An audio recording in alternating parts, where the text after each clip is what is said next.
Assalamualaikum warahmatullahi wabarakatuh. Okay, before start our lesson, let's recite basmalah together. Bismillahirrahmanirrahim. Today we will study about kurban. Fikih ya. Ini adalah pembahasan tentang religion. Yang terakhir, minggu depan kita akan latihan soal sampai nanti akan bertemu dengan PAS atau penilaian akhir semester. Materi kurban.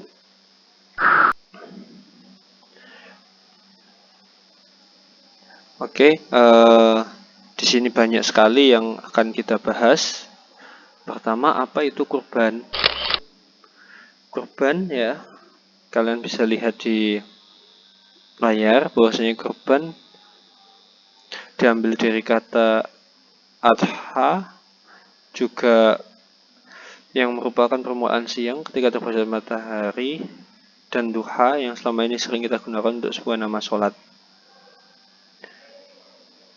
Menurut syariat, sesuatu yang disembelih dari binatang ternak yang berupa unta, sapi, dan kambing untuk mendekatkan diri kepada Allah yang disembelih pada hari raya Idul Adha dan hari Tasyrik, yaitu 3 hari setelah Idul Adha.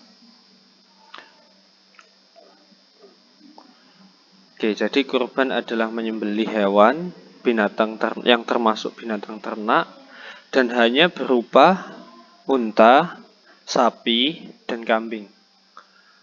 Ini yang termasuk sapi dan kambing ini berbagai macam jenis kambing, berbagai macam jenis sapi. Karena kan spesiesnya banyak sapi sama kambing ini. Selanjutnya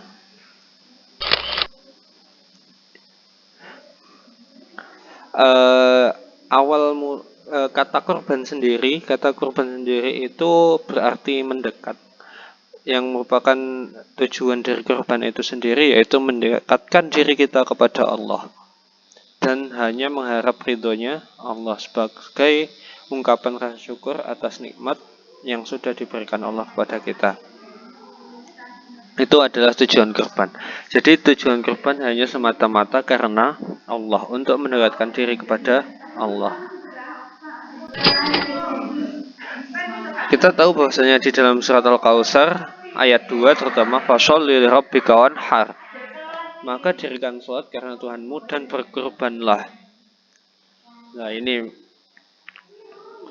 perintah berkurban ada di dalam surat Al-Kautsar.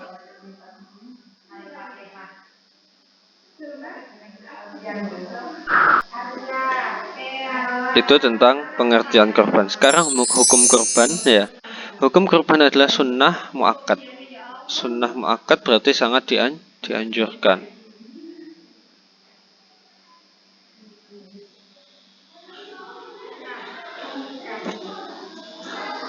Kalian bisa baca dasar-dasarnya ini ya.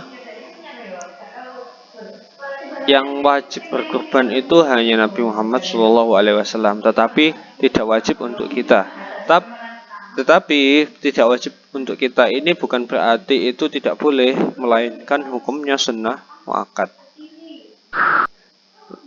Secara singkat, kita tahu bahwasannya kurban itu dimulai dari sejarahnya itu dimulai dari kisah Nabi Ibrahim dengan Nabi Ismail.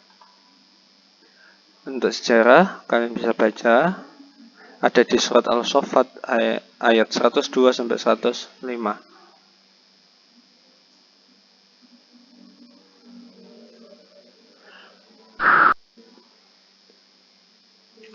Lalu Mister akan langsung ke syarat-syarat binatang kurban ya. Syarat-syarat binatang kurban ya, tidak boleh buta atau tidak boleh cacat matanya, pincang tidak boleh, amat kurus karena penyakit nggak boleh, berpenyakit juga nggak boleh ya. Ini ada di dalam hadis yang diriwayatkan oleh Imam Tirmidzi ya. Ini. Jadi ada 1, 2, 3, dan 4.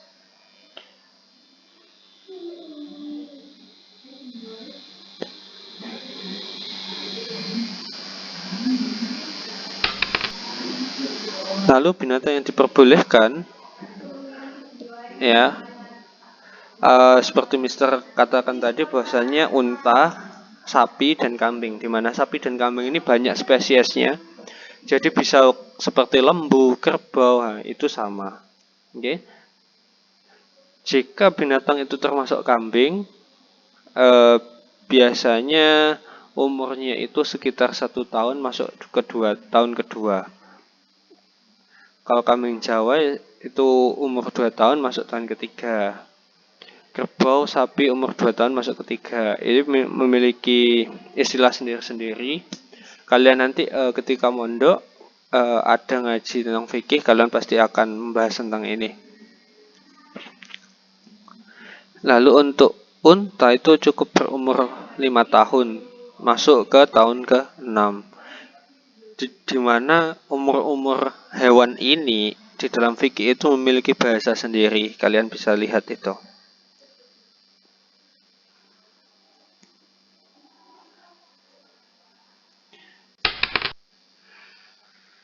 Lalu sifat-sifat binatang kurban, maksudnya binatang kurban itu paling afdal jika gemuk, ya, tidak kurus, tidak sakit-sakitan, tidak buta dan tidak pincang. Ini sudah jelas ya. Karena ini lawan dari binatang kurban yang tidak boleh dikurbankan.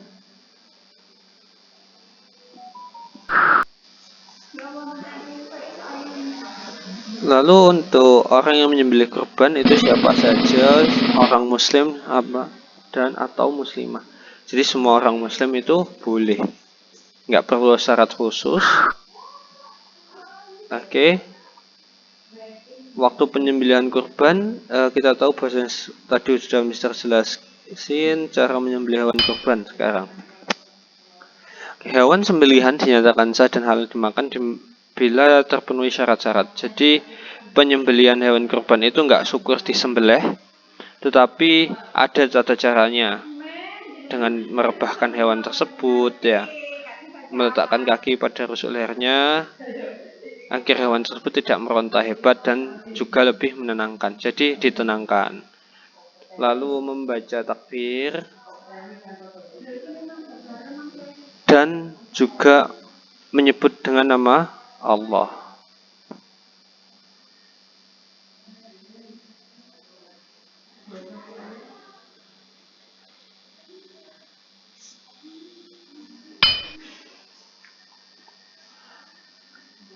Kalian tahu bahwasanya menyembelih hewan kurban seperti yang kalian ketahui di madrasah beberapa tahun lalu sebelum pandemi, kita tahu bahwasanya hewan itu diusahakan untuk menghadap ke kiblat, dan juga yang disembelih adalah leher bagian atas.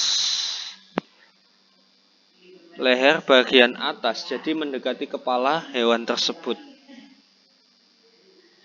Di mana bagian leher tadi itu harus yang terputus ini, ya.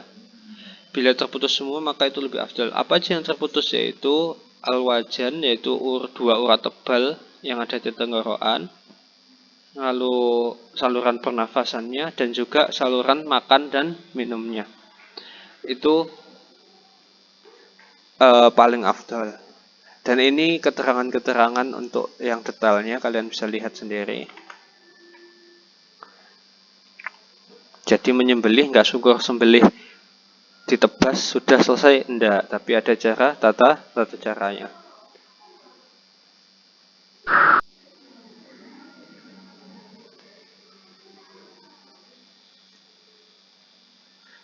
Oke, sekarang kita akan ke sini. Hukum menjual daging kurban.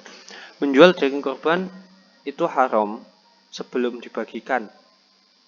Jadi ketika daging kurban itu masih belum dibagikan kepada orang, kepada penerima, maka itu haram untuk dijual. Tetapi jika sudah diterima, semami kalian dapat daging kurban dari masjid A, oleh kamu mau dijual, itu boleh-boleh saja, tetapi juga tidak baik. Semua bagian dari tubuh hewan kurban itu haram untuk dijual sebelum dibagikan ya. Tapi ketika sudah dibagikan itu boleh-boleh saja. Tetapi tidak ada kesunahan, tidak ada kewajiban.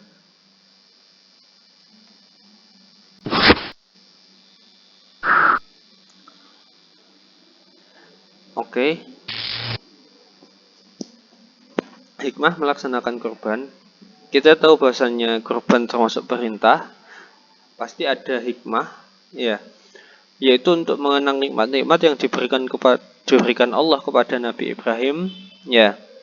Kita tahu bahasanya kisah pertama itu Nabi Ismail mau disembelih oleh Nabi Ibrahim untuk menaati perintahnya Allah yang melalui mimpi. Tetapi ketika Nabi Ibrahim patuh, taat dengan perintah tersebut, Nabi Ismail juga mau dan taat kepada Allah. Ketika itu pula Nabi Ismail diganti oleh malaikat menjadi seekor kambing, diganti, bukan diubah ya, tapi diganti. Sehingga akhirnya adalah yang disebut dengan berkurban. Yang pertama yaitu seekor kambing. Jadi kita belajar bersyukur tentang nikmat-nikmat Allah. Yang kedua yaitu untuk membagi-bagi rezeki yang diberikan Allah kepada umat manusia saat hari raya Idul Adha. Di mana ketika Idul Adha banyak sekali, terutama orang fakir miskin, yang hanya bisa menikmati daging ketika Idul Adha saja. Berbeda dengan kita, mungkin makan daging bisa setiap hari, bisa 1 minggu sampai 2 sampai 3 kali. Tetapi beda dengan orang miskin, di mana mereka hanya bisa makan daging hanya setiap Idul Adha. Yang ketiga yaitu untuk memperbanyak rezeki bagi orang yang berkorban. Kita tahu bahwa setiap kita mengeluarkan harta di jalan Allah, maka harta kita sebenarnya tidak berkurang. Hakikatnya harta kita tidak berkurang tetapi bertambah. Tentunya di mana pelaksanaan kurban itu niat utamanya harus tetap kita ingat, yaitu untuk mendekatkan diri kepada Allah. Mungkin itu saja yang materi yang Mister sampaikan tentang kurban. Untuk tugasnya akan Mister beritahu lewat WA. Okay, let's go alhamdulillah together. Alhamdulillahirabbil alamin. Assalamualaikum warahmatullahi wabarakatuh.